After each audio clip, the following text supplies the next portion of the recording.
I want you to do something for a second. Um, Picture your social media feed right now. Just close your eyes and imagine scrolling through it. Oh, yeah, that can be a pretty scary place. Right.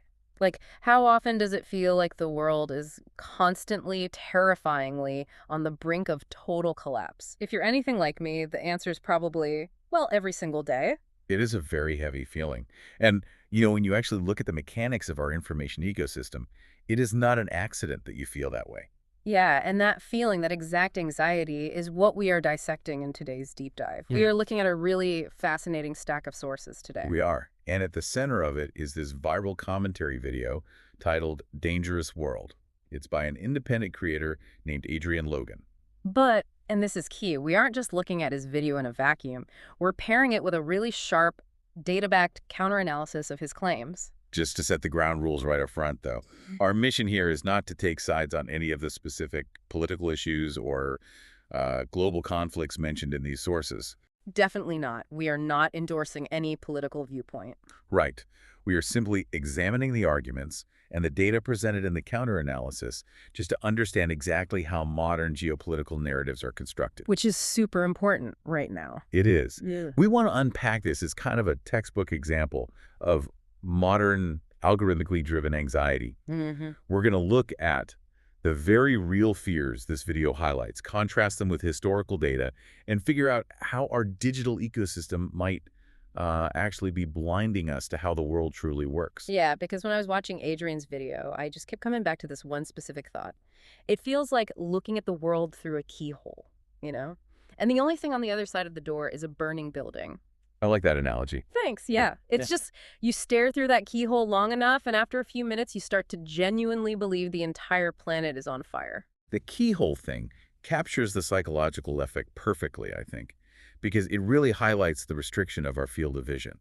But before we critique this worldview, we really need to understand what Adrian is arguing. Right, and why it resonates so deeply with millions of people online. Because the fears he's tapping into, they aren't fabricated. They're based on very real, documented human suffering. So, why does the world feel so dangerous right now? Man, that is a heavy question, isn't it? But it's exactly what Adrian asks right out of the gate. And before we analyze anything, we've really got to validate that feeling. That intense, widespread anxiety, it's 100% real.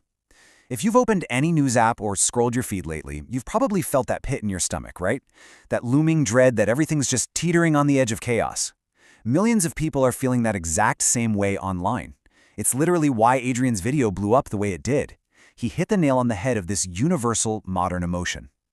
All right, let's start by looking at this viral worldview. Now, it is absolutely crucial we give his thesis a fair and empathetic shake here. I mean, when we look at the sheer scale of the crises he points out, the war in Ukraine, the devastating conflict in Gaza, massive instability over in Sudan, the ongoing humanitarian crisis in Afghanistan, and political oppression in China, these aren't some algorithmic illusion. No way. We have to acknowledge these are very real, heartbreaking hotspots of human suffering and instability.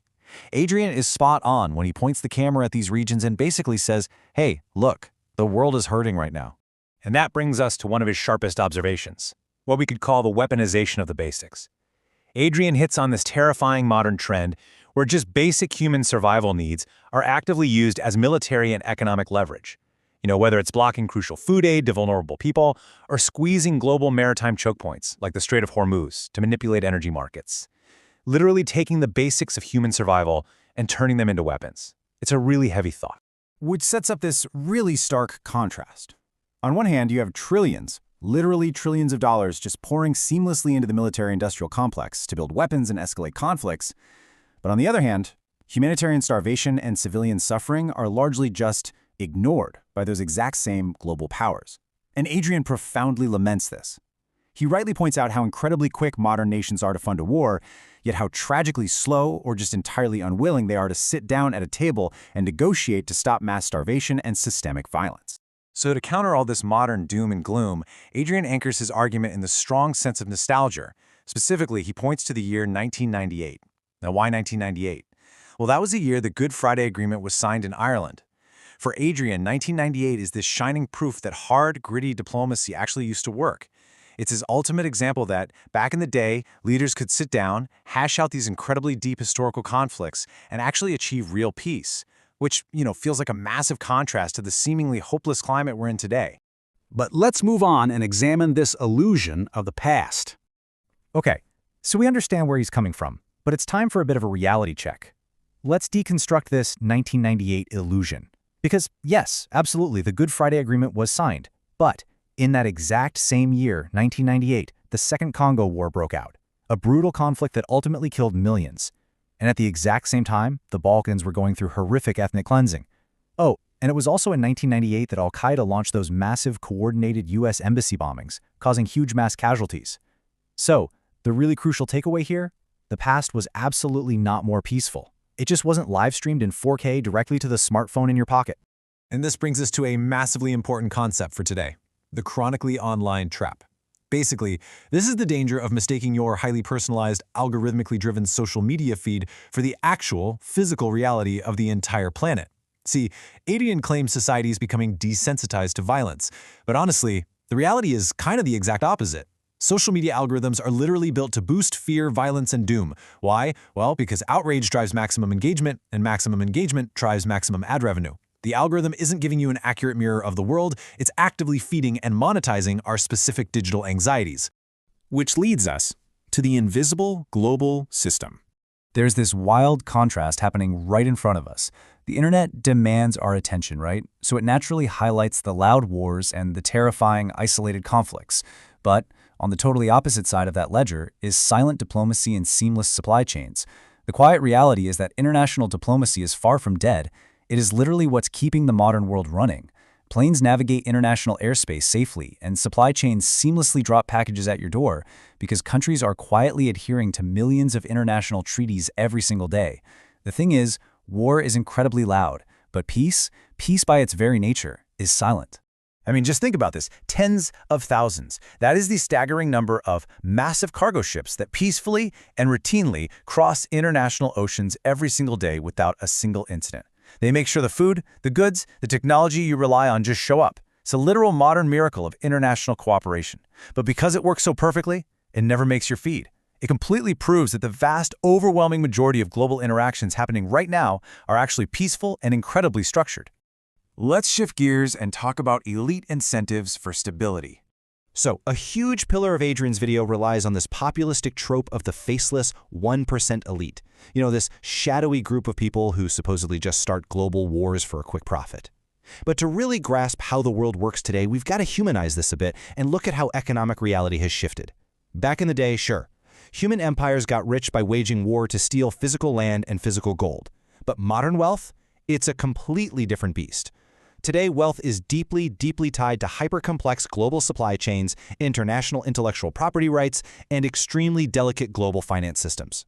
And this structural reality is a total game changer. Think about it. A massive great power war doesn't enrich the modern 1%.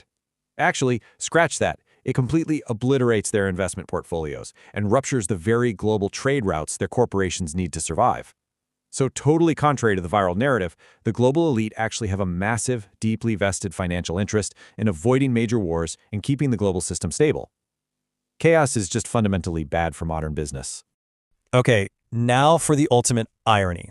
When we actually look closely at Adrian's own publicly stated political fandom, we run into this fascinating contradiction that kind of collapses his entire anti-establishment thesis. It naturally makes you wonder, if the global system is as broken, as malicious, and as utterly corrupted by the military-industrial complex as he fiercely claims, who exactly does he look up to? Who, in his eyes, is the actual alternative to this detached globalist elite? Well, the answer is super revealing. Adrian is a massive, incredibly vocal public supporter of the former Finnish Prime Minister, Sanna Marin. To him, she's this absolute hero of modern leadership. So let's just objectively set the stage for a second and analyze her actual recent political legacy. But let's do it through the exact lens of Adrian's own complaints. If we methodically track her two biggest legacy moves, a really clear picture starts to emerge. Step 1. She made the historic decision to abandon literally decades of Finnish military non-alignment to fast-track her country into NATO, which, let's be real, is the literal expansion of the global military apparatus. And then, step 2, shortly after that, she quit domestic politics entirely to take this highly lucrative gig as a strategic counselor at the Tony Blair Institute. So she completely embodies the exact military and institutional systems that Adrian's video so aggressively despises. And just to clarify what that means, let's look at the Tony Blair Institute. It is a premier, billionaire-funded, corporate-backed globalist think tank, specifically designed to advise world leaders from the top down. I mean, this brings the irony all the way home, doesn't it? The very leader Adrian holds up as this beacon of hope against the elite literally works for the ultimate embodiment of the corporate globalist establishment he rails against. Which really leaves us with this final, vital question to ponder. Are our digital algorithms actually blinding us to the quiet, structural human systems that hold our world together? Look, creators like Adrian, they aren't malicious. Not at all. They are, like so many of us, just symptoms of a digital ecosystem that's quite literally designed to monetize our despair and obscure the reality of geopolitics. Does the world have immense problems? Yes, absolutely. But it is also held together every single day by millions of quiet, invisible acts of cooperation. So the next time you feel that algorithmic dread creeping in, ask yourself, what is the screen not showing me today? Thanks so much for joining me for this explainer, and hey, keep questioning what you see.